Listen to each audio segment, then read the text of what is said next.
Welcome to Lecture 12 of CS285. Today we're going to continue our discussion of model-based reinforcement learning from last time and discuss algorithms that use model-based RL to learn policies.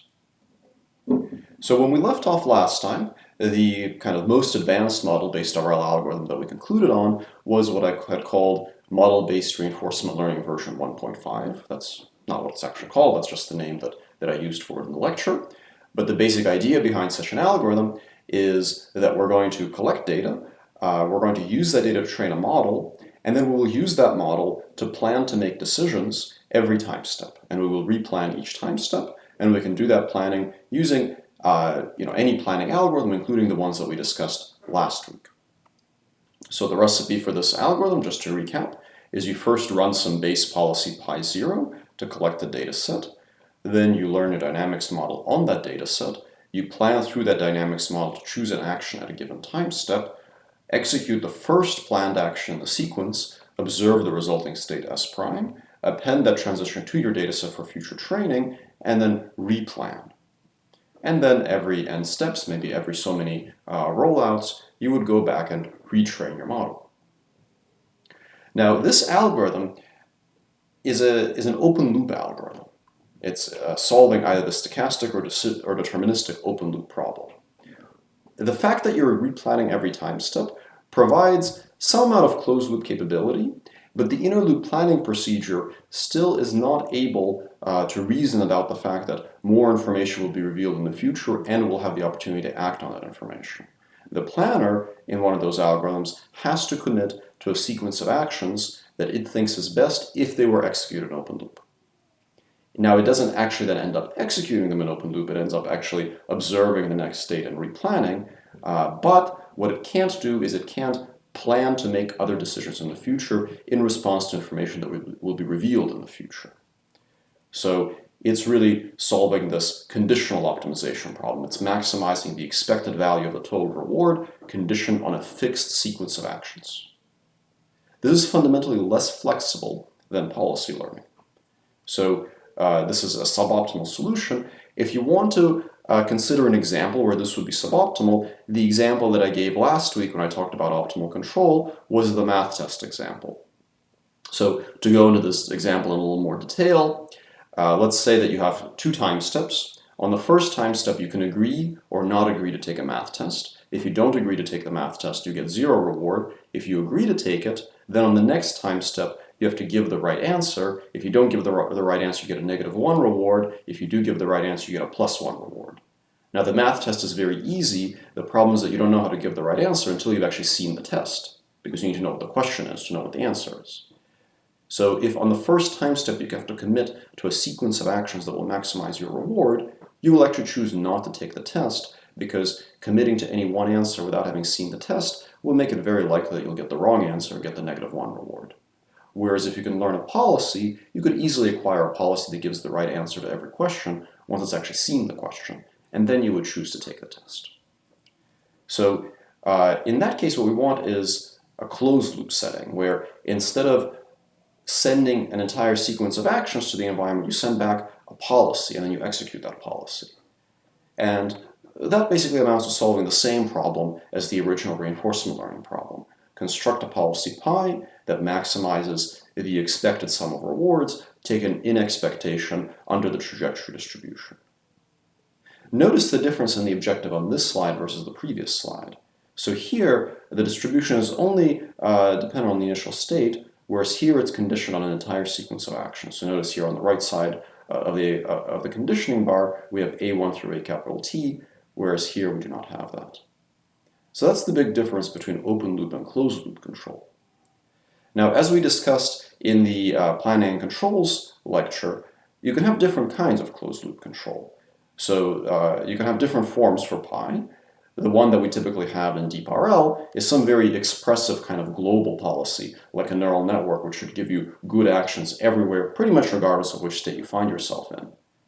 But you could also imagine having a very local policy that is still closed loop, like the time-varying linear controller that you get from LQR.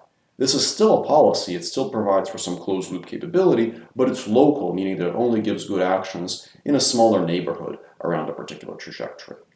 And we will discuss this distinction a little bit more in today's lecture. Now, one thing we could think about if we want to train a policy using a learned dynamics model is to basically do the most obvious thing. What if we just write down the total reward that you get under your policy and your dynamics, and then just use backpropagation to optimize it? So if we assume that everything is deterministic, so you're learning a deterministic model and a deterministic policy, you could set up a computation graph that represents the total reward of your policy. Now, because everything is deterministic, there are no longer going to be any expected values, right? So if you have a deterministic policy and a deterministic dynamics, then you can compute your total reward just by composing the policy and the dynamics capital T times for a trajectory of length capital T. So if you have a trajectory of length 2, then the computation graph shown on the slide will allow you to calculate the reward at time step 1 and the reward at time step 2, and then you add them together and you get the total reward. So now we could say, well, if we want to maximize the reward, we could just compute the derivative of the total reward with respect to the policy parameters, run backpropagation to find that derivative, and then just do gradient descent on that derivative. This is not the same as the policy gradient reinforce algorithm that I described before.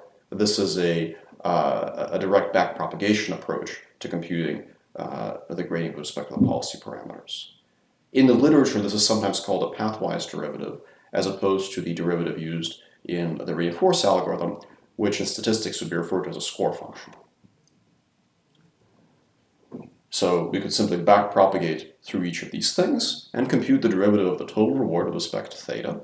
And in fact, your favorite automatic differentiation package, like PyTorch or TensorFlow, would actually allow you to do this. If you literally build a graph in PyTorch and TensorFlow that represents the composition of policies and dynamics, you could call dot gradients on it and you will get a gradient with respect to the policy parameters. So we could ask, why don't we just use this to optimize our policy? And by the way, this procedure can be valid also for stochastic policies, not just deterministic ones. For stochastic policies, you would probably want to use something like the reparameterization trick, which we'll cover next week. So it's not quite as easy to explain, but the basic principle still applies. So you could imagine a kind of model-based RL version 2.0 algorithm, hypothetically, which would work like this. Run your base policy pi0, just like before, to collect your dataset. Learn your dynamics model using that dataset. Backpropagate through your dynamics model into the policy to optimize pi theta, essentially construct this graph, and then call dot gradients on it to get the gradients with respect to theta. And then run your policy pi theta to collect more data and append them to your dataset. And then repeat, go back to step 2. Technically, this is a perfectly valid way to do model-based reinforcement learning, at least in continuous spaces where you can differentiate with respect to states and actions. So what's the problem with this approach? Take a minute to think about how this procedure can go wrong. What might be sort of the fatal flaw that keeps it from working? Think about this a little bit and consider maybe writing your potential answer in the comments.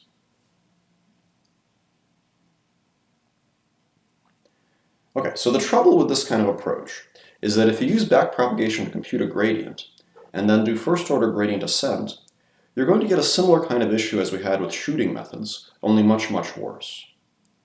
See, the trouble is that the action at the first time step would typically have a very large effect on the states at the end of the trajectory, whereas the actions at the last time step would not. So you would get very large gradients early on over here, and very small gradients towards the end. Of course, here I drew this graph with just 2 time steps. In reality, you might have hundreds or even thousands of time steps. So this is essentially that problem that we saw before with shooting methods, where you have very uneven sensitivity between the action early on in the trajectory and the action later on. Numerically, what this means is that this problem is very ill-conditioned. Essentially, it means that the gradient, the Hessian of this problem is going to have a very poor condition number, which means that it will have some very large and very small eigenvalues. The large eigenvalues will correspond to parameters that affect actions early on, and the small ones will correspond to parameters that affect actions towards the end. So you have similar parameter sensitivity as shooting methods, but you no longer have this convenient decomposition that we exploited when we implemented LQR, because the policy parameters couple all the time steps, so you can't do dynamic programming. You can't calculate the best policy parameters at the last time step and then solve for the second to last time step, because when you change the policy parameters to get a better action in the beginning, that'll change your policy at the end too. So you can't proceed from the back to the beginning like that. And first order methods are no good because of the poor conditioning. Those of you that are more familiar with deep learning methods and recurrent neural networks will recognize that this is a kind of a similar problem to what you have when you train for very long sequences with recurrent neural networks and backpropagation through time, which is known to be extremely difficult due to things like vanishing and exploding gradients. Vanishing and exploding gradients is essentially the same kind of ill conditioning problem that we see here. Now, with recurrent neural networks and deep learning, we can often select an architecture like an LSTM architecture that has better behaved gradients. But we don't get this choice in model-based RL because the dynamics function f has to fit real data. So we can't just impose some structure on it, like asking it to have well-behaved gradients, because the real dynamics might not have well-behaved gradients. So we don't have that option open to us. For this reason, this kind of direct backpropagation generally is a fairly poor choice for model-based RL if you want to learn a policy. It can work if you have extremely simple dynamics, like for example linear dynamics, but for more complex dynamical systems, it tends to work extremely poorly. All right, so how can we address this problem? It seems like the model-based RL version 2.0 algorithm that I put forward is kind of a non-starter, so we need something better. In this lecture, I'm going to discuss two classes of solutions. The first class of solutions is to use derivative-free or model-free RL algorithms, but instead of running them directly in the real world to generate rollouts, you use them with synthetic rollouts generated using your model. Now this feels weirdly backwards because we went through all this trouble of learning a model and now we're just going to use it to run the same model-free RL algorithms as before. But it actually works very well in practice. It's essentially a kind of model-based acceleration for model-free RL, and there are quite a few algorithms that make use of it in various ways. The second class of solutions that I'll discuss are methods that use simpler policies than neural networks for the model-based RL part, like, for example, time-varying linear policies with LQR, where the decomposition does happen and can be exploited to good effect to utilize essentially second-order methods. Use them to train local policies to solve sort of simpler tasks than the full global task, and then combine multiple local policies into a single global solution via some sort of supervised learning procedure.